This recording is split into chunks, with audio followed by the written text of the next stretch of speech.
Hey everyone, Kyle here with Pintler Group. Today we are talking about the traction channel, email marketing.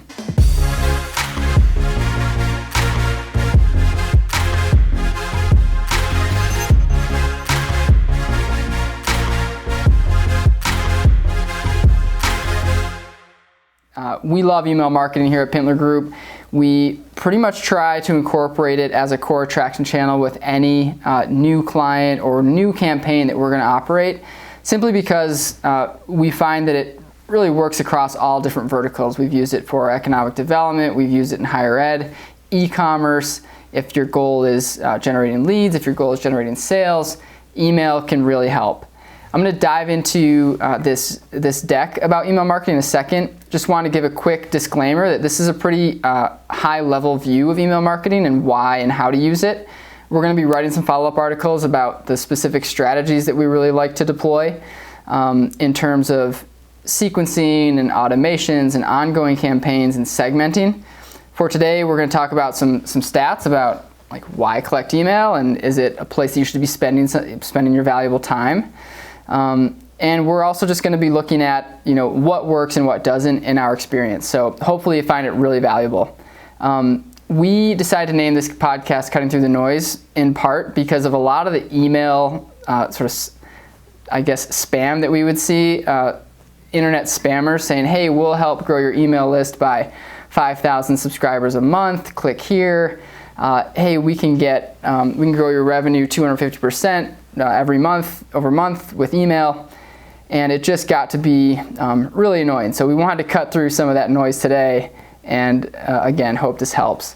So let's dive right into this deck. Now this is something that I used at the University of Montana when I taught the 300 level digital marketing course there, and just as an introduction to email marketing so that everyone started on the same page. And then we dove into some different platforms like HubSpot, MailChimp. Didn't get into Salesforce for a few different reasons at that stage, but we can talk about that later.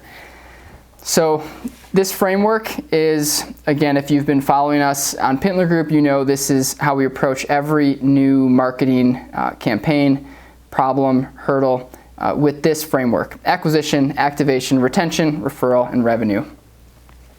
The activation piece here, and the reason that green arrow exists, is we really see email as one of the most powerful channels once a user has already taken the action that you want them to take on your site or in your business. So working hard to get users to the site, with a lot of different channels.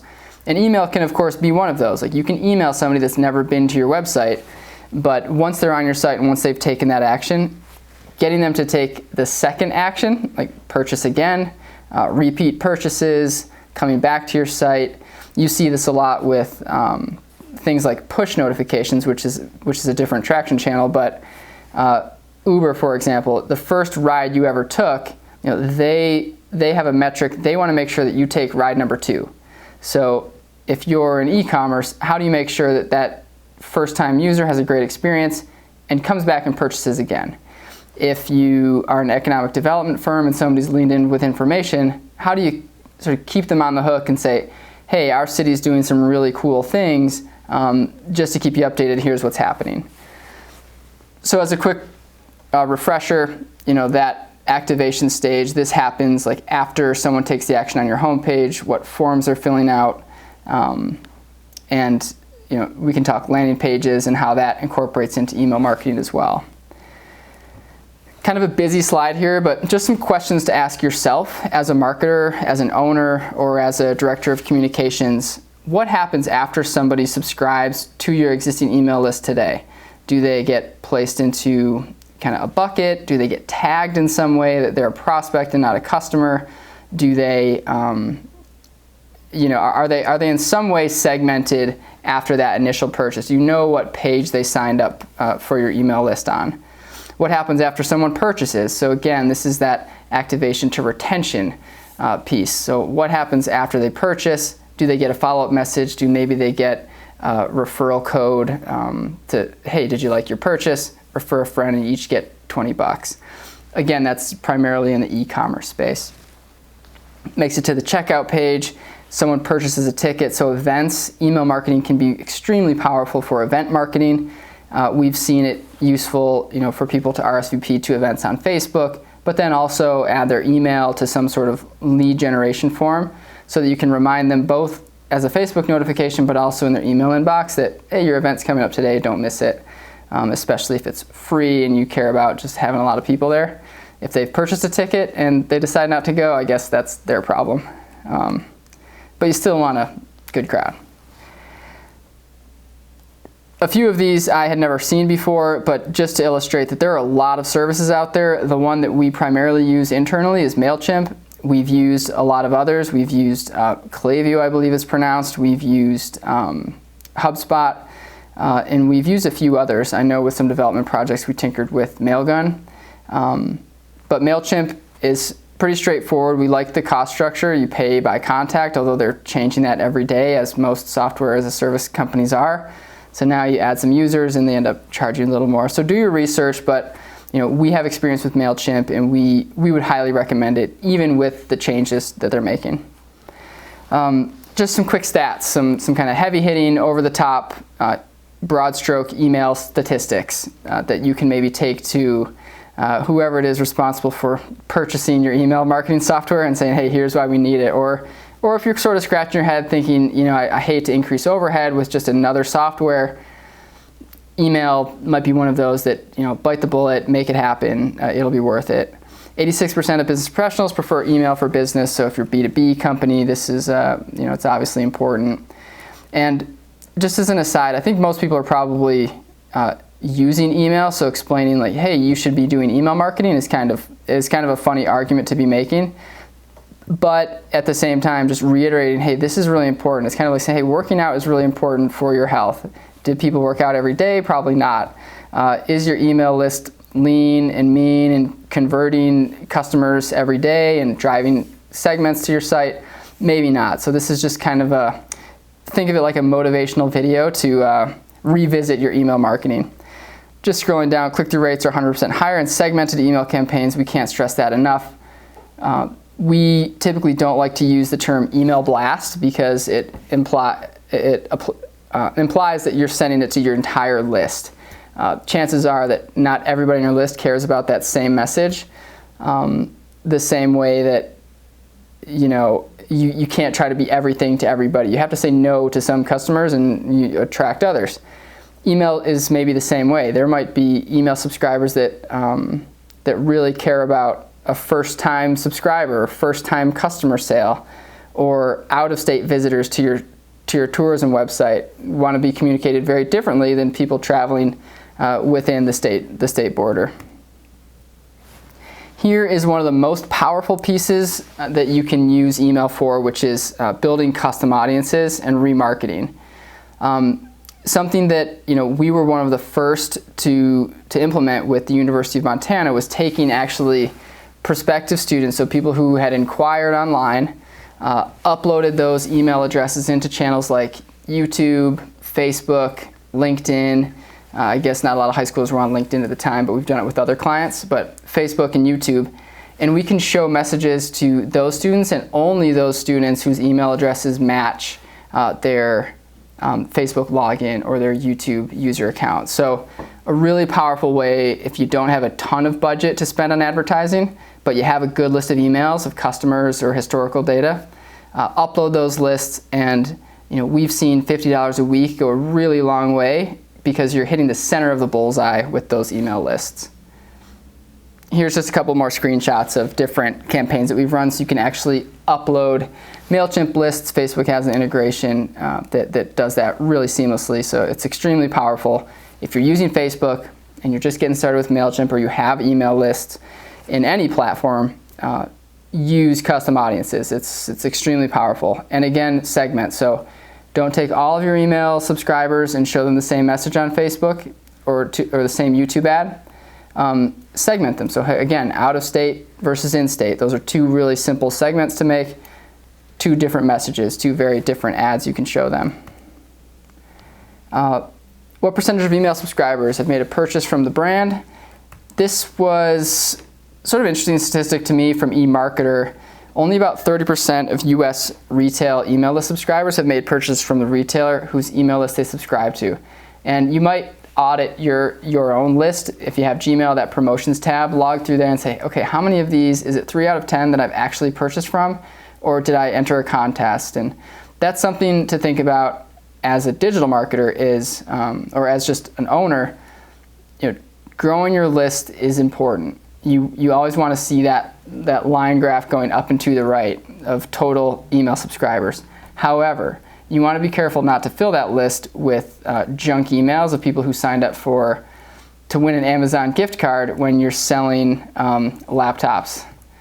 Or if you're Culligan Water, like you want B2B professionals, or you want other people. And I'm just looking at our water cooler, which made me think of Culligan. So I guess that's good marketing by them.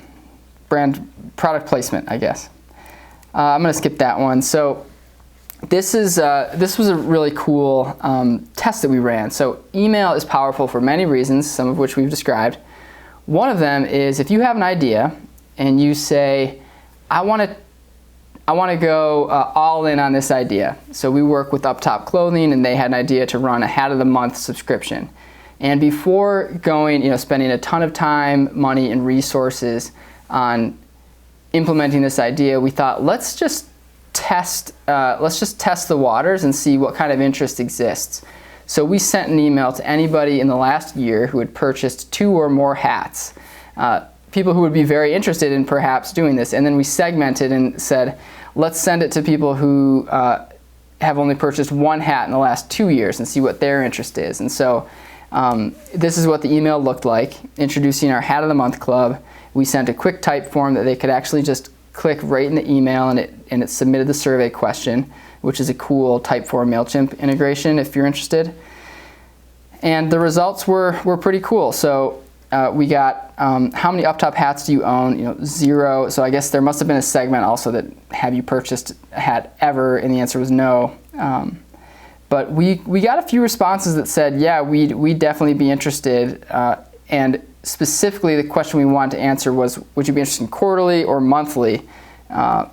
Meaning, like, would you want this hat to come every month for 12 months, or do you want 4 hats a year? And so 76 or 61% of respondents said that quarterly was probably the frequency that they would like, but there was still a pretty good amount, almost 40%, that said monthly would be an option. So this helped answer the question: there's a demand. Yes, people are interested. Is this something we should move forward with? Yes, let's take this the next step. Maybe we run an exclusive VIP, sort of 100 people can sign up, and then we cap it there. Kind of the lean startup approach here. And then in terms of frequency, the question, we could probably offer 2 if the logistics worked out. We could offer quarterly and monthly to see what people would go with. My guess, just from experience with subscription boxes, would be quarterly would probably be more popular here, especially because 12 hats is a lot of hats every year. But who knows? Maybe there's a market for it. So, and it looks like there is. The average opt-in rate, meaning when someone lands on your site, what percentage of users actually subscribe to your email, according to sumo.com, is 1.95%. So typically we see conversion rates on e-commerce sites, meaning people who visit the site and then purchase, around 2 to 3%. If you're hovering above 3%, you're doing exceptionally well. And we can maybe make another video about how to get there. But 1.95% seems high to me. 2%, meaning for every 100 visitors, you get about 2 emails. Obviously, that depends on your opt-in language and things like that. So if you need help figuring out how to do that, Google Analytics is a great platform that can help you figure out what's your traffic, and then you can even just compare that to how many email subscribers you get per day compared to website traffic. And then if you need help with long division, I'm not your guy, so maybe Excel can help. I don't know. What is the average open rate for emails? 18 to 23%, depending on vertical. And so if you're wondering, well, what verticals have the highest open rates, here is this kind of a fun bar graph. Although it's from 2016, so the data is a little bit dated, I would imagine that the verticals haven't shifted much. So pet and animal services, which is really interesting. People love their pets. They'll open those PetSmart emails. Save on pet food, 22% open rate. That's pretty good. That's really high. And right on down the line, you can check this out on the screen. Surprisingly, real estate is kind of low. Maybe it's because they send a lot of email. And so questions to ask day one: why do I want more emails? How am I going to set up my email marketing account? How am I going to segment? These are all questions that are pretty vertical specific, so it's that classic, well, it kind of depends on what you're looking to do. If you're going to segment, some easy ones are just customers. So if you're just creating an email account, or if you haven't logged in a while, if you've never segmented your emails, customers versus non-customers, great way to start. Talk to those two audiences just a little bit differently. Offer customers, and maybe you can segment VIP customers, people who have spent $1,000 or more, or people who have been to your website or opened every one of your last 10 campaigns. And you can find this information pretty easily I know in MailChimp and HubSpot, and I'm sure the other platforms are offering these data points. So you can find this stuff. And this is a really busy sort of framework, but again, it's just thinking about that sequencing, which we'll write some more articles about, because this takes a little bit more time, a little bit more in-depth checking things out. And I think that's getting toward the end. We wanted to touch on creating a seamless path to conversion. Don't skip this part. The part where I'm not getting a lot of email signups on my website, and that could be because you're asking for 500 fields on your forms. The University of Montana, we did a quick test with them and dropped the. It looks like we dropped the address field. So the address and asking for city, state, zip. We dropped those fields, and we went from a 4% conversion rate on our form to a 7% conversion rate. So a really nice jump there simply by removing a couple fields. Measure what works. So always, cutting through the noise, one of the themes here is data, data, data. Measure, test, iterate. Figure out what works. And every time you send something out, have a hypothesis. I think that 20% off is the right discount to give here. Or I think that this story featured in our local newspaper will get the highest open rate. Test it compared to the story number 2, or to discount code number 2. Hey, let's test 15% and see if the conversion rate on the email is higher or lower. You'll always learn something, I promise you. John Stockton versus Karl Malone. This is just a quick disclaimer to not put too much weight into those. We call them kind of the last click conversions. So if you've heard of something like attribution analysis, where what percentage weight can you give a channel for every sale or conversion or lead that your business generates from your website? If you use the John Stockton, Karl Malone approach, so for those kind of old enough to remember the, Salt Lake City Jazz, John Stockton would just, he was the #1 assist leader all-time NBA. It's probably not the right statistic, but he would basically feed the ball to Karl Malone, who would slam dunk it and get all the points. But John Stockton is a Hall of Famer. So if you use this method of valuing players, Karl Malone would be worth 100 and John Stockton would be worth 0. The same is true in marketing. So don't value the final sales call as 100. Maybe it's 35%, but value that website visit, value an email submission, and there's ways that you can sort of weight the different leads here.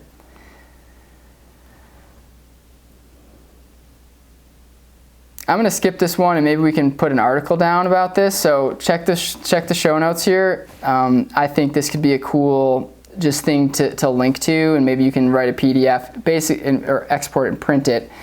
Basically, this is telling you, hey, if you're an economic development company, your audiences, you want to segment those audiences. So here's the site selector audience that's going to get our email, or here's just our evangelists, the local community members that love our town, that we want to tell them about the cool stuff that's going on, that maybe the local papers aren't doing a great job of promoting or just haven't talked about in a while, and we want them to help disseminate to their audience. First email campaign might look like this. So Onyx Maps, a company here in town, they might have 1 million different email addresses, or let's just say they have 100,000. Well, 10,000 of those might be non-customer anglers, so people that enjoy fishing that have never purchased from them. And so they can actually send an email that includes content specific to why Onyx Maps helps anglers, fishermen, fisherwomen, getting out there. I'm going to skip ahead here, and I think, you know what, I think that answers our questions for the day. I think that's a really good start, really good overview to email marketing if you're just getting started, or if you're thinking, yeah, I got to revisit that. You know, that team at Pintler Group is right. I got to dust off my email list and hit send. And so if you have any questions, let us know. I hope you enjoyed the video, and as always, hope we could help you cut through the noise, and we'll see you next time. Thanks.